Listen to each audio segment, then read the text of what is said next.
ونستغفره ونعوذ بالله من شرور أنفسنا ومن سيئات أعمالنا من يهده الله فلا مضل له ومن يضلل فلا هادي له وأشهد أن لا إله إلا الله وحده لا شريك له وأشهد أن محمدا عبده ورسوله أما بعد السلام عليكم ورحمة الله. Assalamu alaikum. So we begin first and foremost by thanking and praising Allah subhanahu wa ta'ala. We praise Allah from the angle that to Him alone belong the attributes of complete beauty and perfection.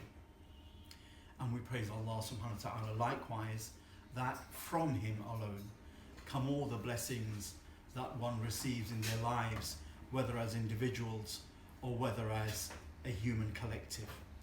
So we thank and praise Allah subhanahu wa ta'ala. We seek His aid and assistance, and we seek His forgiveness. And we seek refuge or protection in Allah from the evil whisperings to our own soul, to our own egos, and to the resultant actions that follow from that whispering. Whomsoever Allah guides, none can misguide. And whomsoever Allah leaves to stray, none can guide that person aright. And I bear witness and testify that none has the right to be worshipped except Allah alone, having no partner. And I bear witness also that the Prophet Muhammad sallallahu alaihi wasallam is Allah's final prophet and messenger. Now many of you will be familiar with this particular introduction. It's called the khutbat al-hajah, the sermon or the speech which is done for a need. And in the authentic hadith, in one of the sunans of Abu Dawud or Tirmidhi, we learn from the companion, the Sahabi Abdullah ibn Mas'ud radiallahu anhu, who said that the Prophet sallallahu alaihi wasallam would teach us to begin our important affairs with this particular form of praise, with this khutbat al-hajah, as he would teach us various chapters or surahs from the Quran.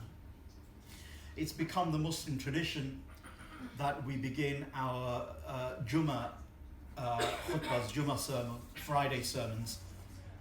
Will not begin, or this is part of our Friday sermons. It's also part of the marriage sermon. A few contemporary scholars insist that it should also be the way that we start all our books when we write religious books or translate religious books.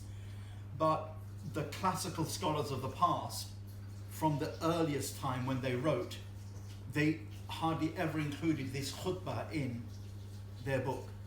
They would start their book by Bismillah or Alhamdulillah or some other type of praise and salutations upon the Prophet ﷺ, but not this khutbatul hajah.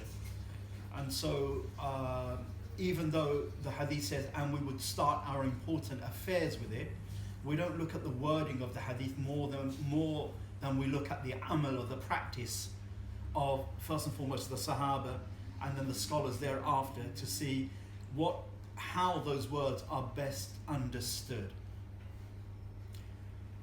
What we can say about this khutbat al-hajah is that it's more or less a summary of Islam. It's more or less a summary of how to be connected to Allah through praise and gratitude of Him, through declaring our sinfulness and asking His forgiveness, through seeking His guidance because we can't make it on our own.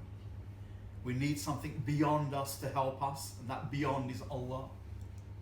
And bearing witness that only He deserves to be worshipped. To bear witness that the Prophet ﷺ is the last in a long line of prophets and messengers, alayhi salatu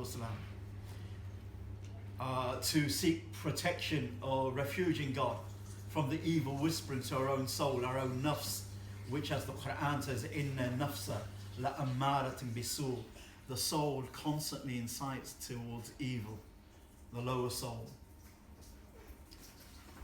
And so in one sense, that's a fantastic summary of Islam. And one can imagine that that is one of the intents, if not the greater intent of the Prophet ﷺ, encouraging us, it's sunnah, to start our important occasions like talks, Friday sermons, marriage sermons with it. Because it kind of is a reminder of what Islam is in a nutshell.